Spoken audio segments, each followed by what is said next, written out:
আপনার yes bro it's me. কেন বলেন তো? থাপ্পড় খাওয়ার জন্য রেডি হন। আপনার কি ব্যাপার? 4 5 6 7 8 9 10 11 12 কি করতেছেন? আরে ওকে মারতেছেন কেন? ও কি করতে? আরে দাঁড়ান কথা বলতেছি, আর 10টা থাপ্পড় আছে, শোধ করতে দেন। মার। 10টা থাপ্পড় আছে মানে ও কি আপনাদের কাছ থেকে থাপ্পড় লোন নিছিল যে থাপ্পড় দিতেছেন? আর ও আপনার কি ক্ষতি করছে? ছাড়েন ওকে। আরে উনি আমাদের কোনো ক্ষতি করে নাই, কিন্তু আমাদেরকে যারা অর্ডার করছে থাপ্পড়ের, সেই অর্ডারগুলো ডেলিভারি করতে আসছি। তুই হা করে তাকায় আছিস কেন? থাপড়া। প্লিজ শুনে আমাকে একটা কথা ক্লিয়ার করেন তো, আপনি ওকে মারতেছিলেন কেন? কি করছে? আর কি বলতেছেন? ক্লায়েন্টটা কে? আপনাকে বলবো কেন সেসব কথা? আমাদের ক্লায়েন্টের প্রাইভেসি মেইনটেইন করা আমাদের বিজনেসের এথিক্সের মধ্যে পড়ে। এথিক্সের কথা বলতেছেন?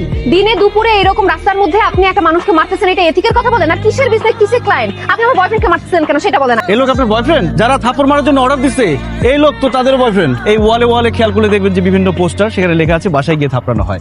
আমি হচ্ছি সেই থাপড়ানো কোম্পানির সিইও, আর ও হচ্ছে আমার অ্যাসিস্ট্যান্ট বুজা। আপনি তো ওই লোকটা, ওই যে আমাদের দেয়ালের মধ্যে যে লিফলেট লাগাইতে আসছিলেন, আমি মানা করার পরেও লিফলেট লাগাই গেছেন। এর জন্য আমি আসলে পড়ানোর জায়গায় থাপড়ানো লিখে দিছিলাম, মানে রিভেঞ্জ নেওয়ার জন্য। আপনি সেই মানুষ, আপনি জানেন আমাদের কি অবস্থা, আমাদের কি ফেস করতে হচ্ছে। আজকে আপনাকে মিষ্টি খাওয়াবো, এখানে দাঁড়ান।